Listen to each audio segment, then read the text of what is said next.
তো নমস্কার বন্ধুরা, এডুকেশান কালচার ইউটিউব চ্যানেলে তোমাদের প্রত্যেককে স্বাগতম।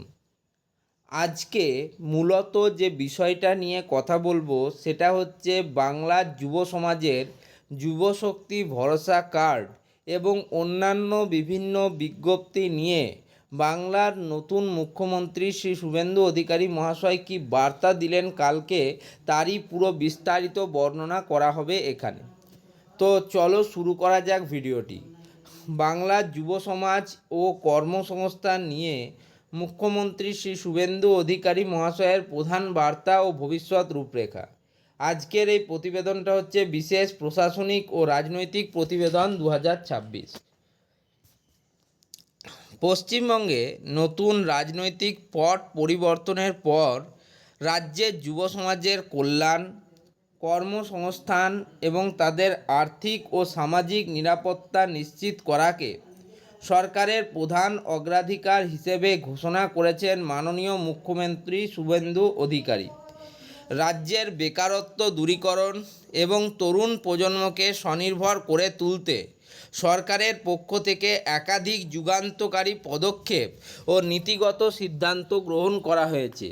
মুখ্যমন্ত্রী হিসেবে স্বাধীন দায়িত্ব নেওয়ার পর এবং তার আগে বিভিন্ন প্রকাশ্য কর্মসূচিতে বাংলার যুবকদের উদ্দেশ্যে তিনি যে সমস্ত গুরুত্বপূর্ণ প্রতিশ্রুতি ও রূপরেখা তুলে ধরেছেন তা নিচে বিস্তারিতভাবে আলোচনা করা হলো।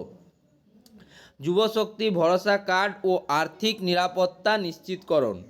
পূর্বতন সরকারের যুব কল্যাণমূলক প্রকল্পগুলির সীমাবদ্ধতা দূর করে মুখ্যমন্ত্রী তরুণদের প্রকৃত অর্থনৈতিক স্বাধীনতা দিতে যুবশক্তি ভরসা কার্ডের সূচনা করেছেন।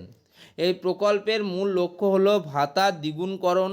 পূর্বের 1500 টাকার পরিবর্তে যোগ্য বেকার যুবক যুবতীদের জন্য প্রতি মাসে 3000 টাকা করে আর্থিক সহায়তা দেওয়ার ব্যবস্থা করা হয়েছে। স্বচ্ছ ও ডিজিটাল প্রক্রিয়া। এই ভাতার জন্য সাধারণ আবেদনকারীদের আর কোনো সরকারি দপ্তর বা লাইনে দাঁড়িয়ে ফর্ম জমা দিতে হবে না। সম্পূর্ণ প্রক্রিয়াটি একটি আধুনিক অনলাইন পোর্টালের মাধ্যমে পরিচালিত হবে এবং সরাসরি ব্যাংক অ্যাকাউন্টে ডাইরেক্ট বেনিফিট ট্রান্সফার বা ডিবিটি এর মাধ্যমে টাকা পৌঁছে দেওয়া হবে। মুখ্যমন্ত্রীর মূল দর্শন: বাংলার যুব সমাজকে স্রেফ সামান্য ভাতা দিয়ে ঘরে বসিয়ে রাখা আমাদের লক্ষ্য নয়, বরং এই আর্থিক সহায়তাকে তাদের দক্ষতা বৃদ্ধি ও স্বনির্ভর হওয়ার একটি সিঁড়ি হিসেবে ব্যবহার করতে হবে। 2. স্থায়ী কর্মসংস্থান, শিল্পায়ন ও পরিযান রোধ। মুখ্যমন্ত্রী শুভেন্দু অধিকারী তার একাধিক বক্তব্যে জোর দিয়ে বলেছেন যে বাংলার মেধা ও শ্রমকে রাজ্যের বুকেই কাজে লাগাতে হবে।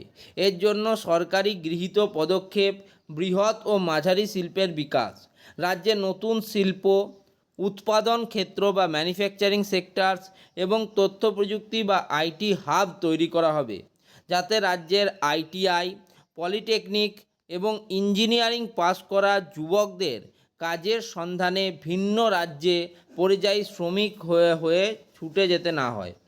উদ্যোক্তা তৈরি বা অন্ট্রপ্রেনিয়রশিপ।